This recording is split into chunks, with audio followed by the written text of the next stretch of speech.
नमस्ते, अभिवादन आपका इनोसेंट इन्वेस्टर के इस नए वीडियो में आपके लिए डिस्क्लेमर। दोस्तों, सबसे बड़ा दिग्गज निफ्टी का कौन है? आप कहेंगे कोई एचडीएफसी बैंक हो सकता है, कोई कुछ भी हो सकता है, लेकिन अगर आप दिग्गजों की बात करेंगे उसमें से एक दिग्गज है हिंदुस्तान यूनिलीवर। इसका रिजल्ट आया और रिजल्ट बाजार को बिल्कुल पसंद नहीं आ रहा है। ऐसा नहीं कंपनी ने लॉस वगैरह दिखा दिया है, कंपनी ने हमको प्रॉफिट दिखाया है, ग्रोथ भी दिखाई है, लेकिन अगर आप देखोगे स्टॉक प्राइस 2,500 रुपये से टूट करके ये 2384 रुपये, 2385 रुपये, लगभग 115 रुपये स्टॉक क्रैश कर चुका है। अगर परसेंटेज टर्म्स में देखेंगे तो अप्रॉक्सीमेटली 4% ऊपर के लेवल से ये स्टॉक क्रैश कर चुका है। ऐसा क्यों हुआ, हम समझने की कोशिश करेंगे। पहले रिजल्ट देख लेते हैं। रिजल्ट आप यहाँ पर थोड़ा सा अलग इनका तरीका होता है रिजल्ट पेश करने का। यहाँ पर आप देखोगे क्वार्टर ऑन क्वार्टर कंपेरिजन 2020-2021, ठीक है, ठीक समझ गए। अब यहाँ पर कंपेरिजन ये होगा कि 31 मार्च 2021 को जो क्वार्टर ख़त्म हुआ, यानी कि क्वार्टर 4 उस साल का, यहाँ पर क्वार्टर 1, यहाँ से यहाँ पर अगर आप कंपैरिजन करना चाहोगे तो यहाँ पर आपको नेगेटिव डेटा दिखाई देगा और इसी कारण बाजार ने इनको डेंट दिया है स्टॉक प्राइस में, ठीक। अगर आप यहाँ से देखोगे तो ऑफकोर्स सी बात है रिजल्ट आपको नेगेटिव दिखेगा। यहाँ से देखोगे यानी कि पिछले साल के इसी क्वार्टर से कंपेयर करोगे तो आपको अच्छा लगेगा रिजल्ट। ये पिछले साल का इसी क्वार्टर का डेटा है और ये पिछले क्वार्टर का डेटा है, ठीक। टोटल इनकम आप देखिए यहाँ पर, यहाँ से बढ़त है और यहाँ से थोड़ी सी कमी है। उम्मीद लोगों की थोड़ी सी ज़्यादा होती है, अच्छे स्टॉक्स थे तो वही उम्मीद यहाँ पर भी थी, इन्होंने उस पर अपने आप को फुलफिल नहीं किया है। इसी कारण आप प्राइस में भी देख सकते हो आपको गिरावट भयंकर तरीके से सेल ऑफ आता हुआ दिख रहा है और पूरी निफ्टी को झकझोर दिया इसने। आप देखिए निफ्टी में भी फिसलन कब से चालू हुई, आप देखिए यहाँ पर अचानक से पहले हिंदुस्तान जिंक का रिजल्ट आता है, वेदांत गिरता है, कई सारे स्टॉक्स में थोड़े थोड़े रिजल्ट का नेगेटिव इंपैक्ट आता है, उसके बाद हिंदुस्तान यूनिलीवर का रिजल्ट आता है और यहाँ पर आप 5 मिनट की कैंडल पे आकर देख लीजिए क्या हो रहा है। देख रहे हैं ना क्या हो गया। तो पूरी निफ्टी को इसने खिसका डाला, पूरी निफ्टी को इसने हिला डाला। अब हम टोटल चलते हैं प्रॉफिट्स पर, क्योंकि वहीं पर हमको मेन फोकस करना है। मार्जिन वगैरह ऐसा नहीं कि इस कंपनी के गड़बड़ हो गए हैं, लेकिन अभी हम आपको नीचे एक डेटा दिखाएंगे।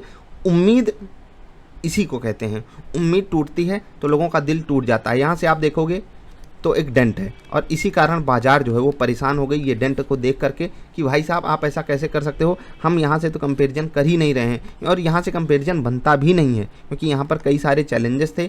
यहाँ से अगर आप कंपेयर करोगे तो बिल्कुल एक डेंट देखने को मिल रहा है, जिस कारण इनका स्टॉक प्राइस क्रैश किया है 4%। हिंदुस्तान यूनिलीवर के लिए 4% की गिरावट एक क्रैश ही मानी जाती है। अब यहाँ पर ये साफ साफ आकर क्या बता रहे हैं कि आप पढ़िए, 12% डोमेस्टिक कंज्यूमर ग्रोथ है इनके पास, उम्मीद बहुत ज़्यादा की थी, इवन 18 से 20% की थी, ठीक है। 10% पैट, यहाँ पर तो लोग 25% तक की उम्मीद लगाकर बैठे रहते हैं हिंदुस्तान यूनिलीवर से कि पैट में आप 25% तक की ग्रोथ दिखाओ, लेकिन आपको ग्रोथ कितनी इन्होंने दिखाई, लगभग 10% के आसपास। तो इस चीज़ से बाजार खुश नहीं हुआ। बाजार की एक्सपेक्टेशन इससे काफ़ी ज़्यादा बेहतरीन की थी, लेकिन बाजार को ये सेटिस्फाई नहीं कर पाए, इसीलिए इतनी बड़ी गिरावट आपको यहाँ पर देखने को मिल रही है। रिजल्ट आने के बाद एक पॉजिटिव मोमेंटम भी आया था इसमें, लेकिन क्या कहें वो अफसोस वाली बात हो गई। बड़े प्लेयर्स को यहाँ पर निकलना था। सुबह से ये स्टॉक बहुत बेहतरीन तरीके से ट्रेड कर रहा था, बहुत बढ़िया मोमेंटम भी इसने दिखाया था। अचानक से रिजल्ट आता है, वोलेटिलिटी बढ़ती है और अचानक से सेल ऑफ आ जाता है। ये बाजार है, ये कुछ भी करेगी, आप उसको गलत नहीं ठहरा सकते हो। बाजार में एक रिकवरी छोटी सी हमको देखने को मिल रही है इंपॉर्टेंट सपोर्ट लेवल से। आपको हो सकता है हिंदुस्तान यूनिलीवर अभी लॉस दे रहा हो, लेकिन लॉन्ग रन के लिए ये स्टॉक बहुत अच्छा है। मैं आपसे यहाँ पर कुछ बातें करना चाहता हूँ। इस क्रैश में आपके पास एक मौका है, क्योंकि हम सब यहाँ पर सोच रहे थे कि हम मिस कर जाएंगे, लेकिन याद रखिएगा रिजल्ट सच में स्ट्रीट एस्टिमेट्स के मुताबिक नहीं आया है, लेकिन सपोर्ट बढ़िया अवेलेबल है। 2335 से 2345, 2355 ये लेवल ही इसके लिए बहुत बेहतरीन सपोर्ट का है। काफ़ी समय ये स्टॉक यहाँ पर गुजारता है।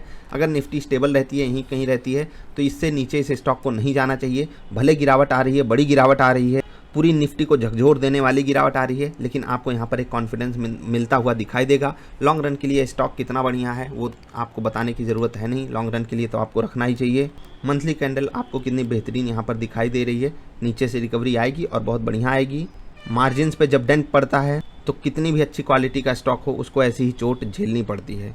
ये हम सब, आप जितने भी लोग हैं बाजार में, उनके लिए एक सबक भी है कि कभी भी नेकेड पोजीशन लेकर नहीं रहना चाहिए, कितना भी सेफ स्टॉक हो। एफएनओ में इनकी पोजीशन जिनकी भी रही होगी उनको एक डेंट आज बढ़िया तरीके से मिला है, तो वो इस डेंट को पॉजिटिव वे में लें और इससे सीखने की कोशिश कर कि एचयूएल जैसे स्टॉक्स भी रिजल्ट आने पर कितना भयानक मोमेंटम दिखा सकते हैं, वो आपने साफ साफ देखा। नीचे के लेवल्स पे मैं बिल्कुल अपॉर्चुनिटी यहाँ पर ग्रैब करने की कोशिश करूँगा। बाय ऑन डिप्स की रणनीति इसमें बिल्कुल आपकी होनी चाहिए। ये रिजल्ट बिल्कुल अच्छा नहीं है, समय ले सकता है स्टॉक, लेकिन लॉन्ग रन का एफएमसीजी का जायंट है, हीरा भी है। मिलेंगे फिर से, नमस्कार।